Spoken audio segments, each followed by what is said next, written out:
I think the real world is actually quite boring, really. I prefer to have my students prepare for the unreal world of pure excitement. All right, so recording. So could you please tell us your name, department, the course you teach, and your academic background of how you got to McMaster? Okay. My name is Chari, or PK Rangachari.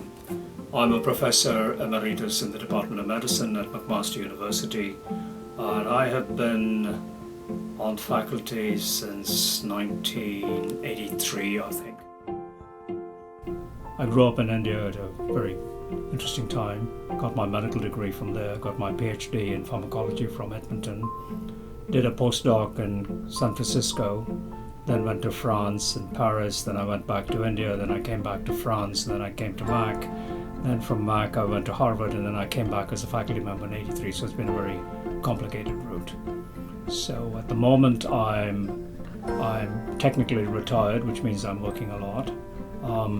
And the Emeritus simply says that I was on faculty, and now they've either considered me well beyond merit, or Emeritus, or Emeritus, meaning no merit at all. I don't know whatever way you interpret it. The only thing I think about it was that the first time I faced a bunch of students, I was a bit perplexed, because I thought to myself, good Lord, what am I going to tell them? And I saw these sea of faces, and I wondered, what is it they're thinking about me? And what am I thinking about them? And are we really on the same planet? And those are difficult things to answer. Well, I think to me, the ideal student is one who leaves my classes excited, is always willing to learn, is humble enough to ask for information and find information, and arrogant enough to say, good Lord, I can figure this out. So I want to create in them that nice balance of arrogance and humility. My feeling is that the students are all actually quite nice, and they're quite good and quite clever and all kinds of stuff. And if there's any problem, it's really not so much the students, so much as society. Society has placed universities in a very problematic situation. And in some ways, people try to get into university and think it's going to guarantee them a job or this, that, and the other, and which is really not the right thing to do. A university is a sacred space, a privileged space, where students and faculty should explore issues that are going to be of importance, not just for the next year, but for the next 30, 40, 50 years, and create an environment which that becomes the most important thing. I just want my students to be like pluripotent stem cells, that they can differentiate in any environment, so that depending on where they find themselves, because to prepare them for this job or that job is totally unrealistic, because jobs are going to disappear.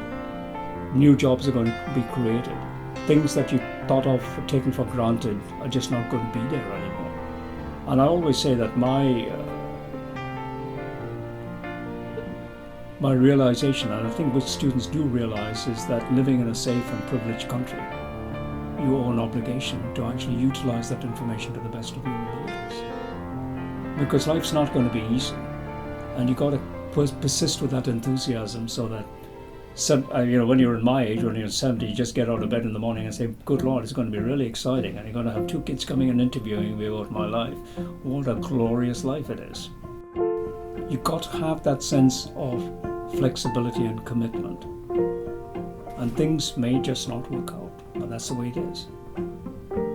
So failure is not often a personal thing. Failure is a contextual thing.